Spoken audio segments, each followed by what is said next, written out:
और चाइनीज जब पैसे देते हैं तो वो, आप समझें, मैं पंजाबी जुबान में या लोकल जुबान में कहूँ, सफेद कागजों पे दस्तखत करा। अस्सलाम वालेकुम जी। आज का वीलॉग जो है उसके शुरू करने से पहले मैं एक बात अर्ज कर दूं, पाकिस्तान के लिए अगर कोई मुआशी मुश्किलात होती हैं तो उसके ऊपर वीलॉग बनाना जो है वो हमारा कौमी फ़र्ज़ है, ताकि हुकूमत की इसके ऊपर तवज्जो दिलाई जा सके। कुछ यूथिया जोहला समझते हैं कि हम इसके ऊपर सेलिब्रेट करते हैं, सेलिब्रेट नहीं करते। जर्नलिस्ट का काम ही यही होता है कि जो आने वाली मसाइल होते हैं उनकी निशानदेही करे और हुकूमत वक्त की तवज्जो दिलाए। दुनिया भर के अंदर सहाफ़त का काम ही यही है, और अगर आप जर्नलिस्ट को मारने को दौड़ेंगे तो आपकी ये तवज्जो दिलाने वाला कोई नहीं होगा, या कम से कम इस मुल्क में नहीं रहेगा, तो फिर बाहर के लोग तवज्जो दिलाएंगे और वो साथ में अपने डिज़ाइन भी पूरे करेंगे, उनके अपने मफादात। ठीक हो गया ना? आपने पाकिस्तान के अंदर लोगों का छपना नामुमकिन बना दिया है, तो अब वो इंडिया में छप रहे हैं। ठीक है, तो इंडियंस उनको अपने डिजाइन के लिए इस्तेमाल करेंगे ना, तो आप उन्हें पाकिस्तान में छपने दें। आपने कुछ लोगों को पाकिस्तान के ऊपर पाबंदी लगा दी है, पाकिस्तान के मीडिया के ऊपर पाबंदी लगाई है, वो इंटरनेशनल मीडिया पे आना शुरू हो गए, तो आप उन्हें पाकिस्तानी मीडिया में रहने देते। ठीक है, इतने तो आपने एंकर भर्ती कर लिए हुए, सारे रिश्तेदार तो एंकर भर्ती करवा दिए आपने। जेड़ा एंकर फड़ो जनाब, भाईजान उधर होंगे ने, हैं भाईजान उत्थे होंगे, कजन वहां पे होता है, साला वहां पे होता है, बेनोई वहां पे होता है। इस तरह के सारे निकलते हैं। ये जो नए जितने भी आए हैं ना 2010 के बाद की जो नस्ल आई है पूरी न्यूज़कास्टर और एंकरों की, सबकी यही लिंक्स हैं। उसके अलावा बाकी जितने थे वो किक आउट हो गए। इसके ऊपर फिर अलग से वीलॉग करेंगे, लेकिन भाईजान ये तवज्जो दिलाओ नोटिस होता है, इसको आप जो है वो एंटी स्टेट ना कहा करें, आपकी मेहरबानी है, आपको एक ही बात रटा दी गई है। ठीक है, फिच ने रिपोर्ट जारी की है जी। अब शुरू करते हैं वीलॉग। फिच ने रिपोर्ट जारी की है जी। फिच एक आलमी इदारा है जो कि रेटिंग जारी करता है, कंट्री रिपोर्ट जारी करता है। यानी 4 अदारों की रिपोर्ट मैटर करती है, 2 की आ गई है और 2 की रिपोर्ट को अच्छी नहीं आई, और वो आपको 4 वार्न कर रहे हैं, पहले वार्निंग दे रहे हैं। वो क्या कह रहे हैं जी? वो कह रहे हैं जी कि पाकिस्तान के लिए ज़र मुबादला की तरसीलात के हवाले से मुश्किल देना आ रहे हैं।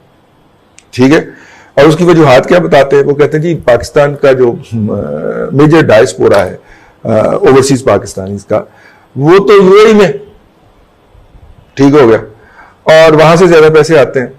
ये जो है ना यूरोप में बैठे हुए एक्सपर्ट्स, अमेरिका कनाडा के अंदर, ये वो हैं जिन्होंने नेशनैलिटियां वहां की ली हुई हैं और चाहते हैं हुक्मरानी कर दे वो पाकिस्तान आया। पाकिस्तान क्रिकेट बोर्ड का देख ले ना, मुशर्रफ आया तो वो अमेरिका से एक डॉक्टर को उठा के ले आया, वो जाली डॉक्टर जो था। ठीक है, वो यहाँ पे आया, फुल टाइम उसने याशी कुट्टी। उस हरामखोर का नाम सुना जैसे ही वो क्रिकेट बोर्ड से हटा, ना वो कभी क्रिकेटर था ना कुछ था, यहाँ पे आया, हराम टोपी की और वो गया। उसके बाद आपने कभी उसका नाम नहीं सुना पाकिस्तान के अंदर, पाकिस्तान के मीडिया के ऊपर।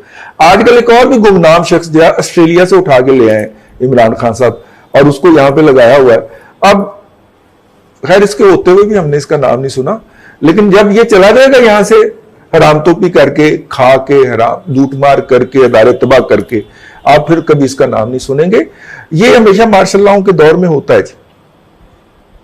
इस तरह के गुमनाम लोग लाए जाते हैं जो वारदात डालते हैं, ठीक है, और अपने लाने वालों को खुश करते हैं। जिस वक्त पाकिस्तान ने लंदन क्लब, पेरिस क्लब से जो पैसे उधार दे रखे हैं और जिनकी वापसी के अंदर ब्रेक आ गया था, इसके अलावा हमने अमेरिका से भी वो मुख्तलिफ अंदाजे आएंगे ना, जिसकी 30 साल बाद अदायगी ड्यू होती है, तो ये 30 साल बाद वाली अदायगी जो है ये ड्यू हो गई हुई है, तो उसको कोरोना की वजह से रोका गया था। नवंबर के लिए तक के लिए ये वाली 2 तरफा अदायगियां रुकी हुई हैं, और IMF ने अपना प्रोग्राम जो है वो किया हुआ है सस्पेंड, वो फरवरी 2021 तक किया हुआ। इसी तरह अब अगर फरवरी 2021 को IMF की कंडीशनैलिटी से मिलना है, आपने मीट करना है जाके, तो एक मिनी बजट आपको आता हुआ नजर आ रहा है। मुझे तो नजर आ रहा है, जैसे मुझे ये कैमरा नजर आ रहा है उससे मुझे मिनी बजट नजर आ रहा है, और उस मिनी बजट की डिटेल थोड़ी सी है मेरे पास। 30% बिजली की कीमत बढ़ानी होगी अप फ्रंट, और गैस के अंदर भी कोई इतना की इजाफा करना होगा, मेरा ख्याल 35 से 40% उसका भी इजाफा उसके टैरिफ में भी करना पड़ेगा।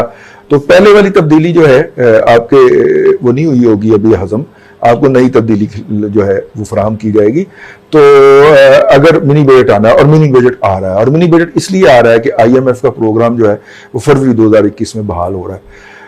अच्छा, इस सूरत के अंदर के जब पाकिस्तान को अदायगियां शुरू करनी है और पाकिस्तान को वो जो है वो पैसे आना बंद हो गए हैं। तो सवाल पैदा होता है कि जो हुकूमत में बैठे हुए लोग हैं उनके पास तो ए बी सी सारे होते हैं ना। अब देखें ना, 2014 वाला धरना नाकाम हुआ तो हमारे पास बी था ना जी, प्लान बी था, जिसके तहत फिर हमने जा मारा ना उसको, ठीक है, नवाज शरीफ को। तो यहां पे भी कोई प्लान बी तो होगा। तो प्लान बी क्या था, मैं आपको उसका थोड़ा सा बता दूं।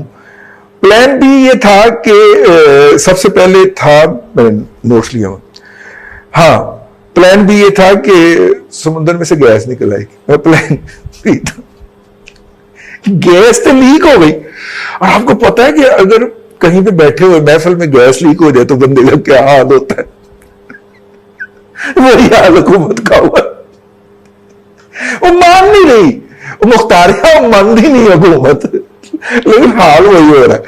अच्छा, उसके बाद दूसरा क्या था, दूसरा ये था कि हम अमेरिका जो है उसके लिए अफगानिस्तान में कर रहे हैं, डर्टी गेम कर रहे हैं, और हमने मुज़ाकरात को फैसिलिटेट किया है, तो कुछ ना कुछ तो मिलेगा ना वहां। अमेरिका ने क्या किया, अमेरिका ने हाथ में पकड़ ली छड़ी FATF की। हमने FATF में से निकल जाना था, ठीक है, क्योंकि मलेशिया ने, तुर्की ने, चाइना ने हमारे हक में वोट दे दिया था। चौथा वोट हमारा सऊदी अरब का था, हम FATF के ग्रे लिस्ट में से बाहर थे। अमेरिका ने दबाव डाल के सऊदी अरब को इस बात के ऊपर राजी किया कि आप पाकिस्तान के हक में वोट ना दें। एक दूसरा, ये प्लान बी बता रहा हूं आपको कि जनाब उधर से पैसे आना शुरू हो जाएंगे। अच्छा, लेकिन अपना इसके अलावा कि हम जो है वो चीन को भी चुएंगे। अब चीन को चुएंगे, CPEC चल पड़ेगा। CPEC के ऊपर हमने बंदा बिठा दिया मेरी, मैं उससे कहूंगा तो गद्दार करार पा जाऊंगा, 2 साल के लिए अंदर हो जाऊंगा, या 5 लाख के लिए जुर्माना पड़ जाएगा। मेरे पास 5,000 नहीं है, मैं 5 लाख जुर्माना कहां से दूंगा। तो लिहाजा मैं तो नहीं कहता कि FATF CPEC तो हमने लिटरली 2 साल से बंद किया हुआ था। अब हमने जब बहाल करने का ऐलान किया तो अब वो नहीं मान रहा। एशियाई तरक्याती बैंक की रिपोर्ट के हवाले से हमारा टोटल रिलायंस जो है इस वक्त वो चाइना के ऊपर है। और चाइनीज जब पैसे देते हैं तो वो, आप समझें, मैं पंजाबी जुबान में या लोकल जुबान में कहूँ, सफेद कागजों पे दस्तखत कराते हैं। जिस तरह किसी जमाने में अब भी इंडिया के अंदर प्राइवेट लैंडिंग है ना, तो सफेद कागजों पे बनिया दस्तखत नहीं करवा लिया करता था। इस तरह चाइनीज जो है वो बहुत डिटेल में जाते हैं।